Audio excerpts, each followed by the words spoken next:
Tim Aplin for 5 minutes. Good morning. I'm going to try and do this rather quickly and go in reverse order. So the third principle, I broadly support the bill. I have a few quibbles. The third principle, we've heard a lot of my esteemed co-presenters talking about equity versus equality. I'm opposed to equity, but I love equality. Equality is me being able to run the 100 meters race. Equity is weighing down whoever's the fastest at the moment so that they can run the same time as me. I don't think that's right. The second principle, I see Steve shaking his head, but we disagree. Second principle, I'm not going to talk too much about. When it comes to matters of law, I'm an originalist and a textualist, which is I like to consider what was in the minds of the people that drafted the legislation and go with that. So I'm not going to speak too much about that one. But where I do have a number of quibbles is on the first principle, which is that the New Zealand government has the full power to govern. As a flag-waving libertarian, I don't think the government should have the full power to do anything. I am very much of the flavour that when the government is restricted in its ability to infringe upon our natural rights, that produces the fairest and the freest societies, which are, but as a consequence, the most prosperous. That's my submission. I leave it open to questions, and I can see Steve has his hand up. Steve does, and so we'll go straight to him. Yeah, thank you, Tim. What do you make of the problem of us having treating everyone equally when there is a pre-existing inequality? And I can't think of a better articulation than Marilyn Waring's in her submission. I wonder if you could respond to this. She says, where a person or peoples have been subject to socially constructed, historic, systemic, and systematic accumulative disadvantage, equality cannot be achieved through equal treatment. I would say, in short, that is a Marxist fan fiction. If we look, say, for example, Japan, the United States absolutely leveled them during World War II, fire bombings, and of course the 2 atomic bombs that were dropped on them. They seem to do all right. We could look at, for example, North Korea and South Korea as a great example. East Berlin and West Berlin. Fantastic example. Both had the same pre-existing conditions, namely the outcome of World War II. And what we found is when you had the system that I advocate for, which is free and fair, one side, West Berlin, prospered, East Berlin suffered until the Berlin Wall came down.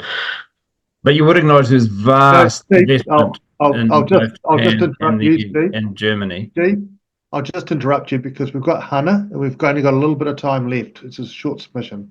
Yeah. Yeah, kia ora, Tim. Just one question from me. Do you think every child has the right to have access to learn their language? Yes. I am a great admirer of language. I believe that language should be taught. I'm English, as you may be able to tell, and my experience, I used to holiday in Wales, and I was growing up when the Welsh language had a resurgence. And so understanding language is key to understanding culture. I will say this, though, when it comes to the pragmatic elements of having an integrated and homogenous society, one language does have to take precedence.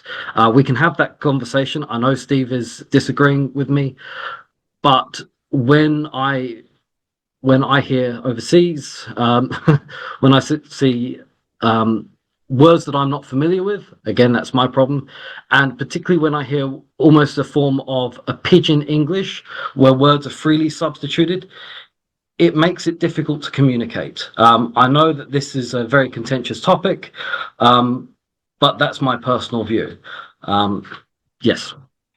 Steve, got time to come back for you for a quick sup, if it's quick.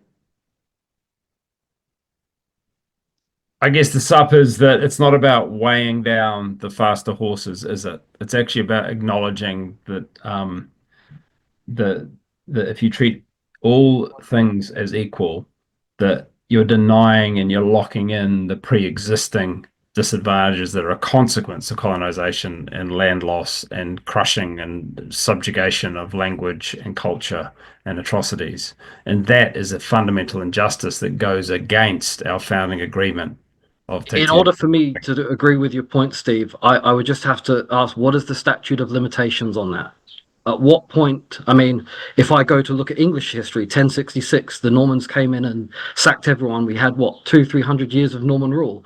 I don't hate France. At what point do we say, okay, there has been some wrongs done in the past, which I fully acknowledge. Many of the things that my ancestors did around the world, rather reprehensible. But we also have to acknowledge that at some point we have to say, are these problems caused by actions, in New Zealand's case 150 years ago, or are they caused by cultural and continued attitudes, values, poor decisions, which are not of the result of ancestry, but are the result of culture? Now, that is a much more nuanced and difficult conversation. I'm going to interrupt because Yeah. I think you've answered the question. Thank you, Tim. And we're out of time. So thank you very much For your time, gentlemen, and Hannah and Rima. Very much appreciate it. Kia ora, ngā mihi.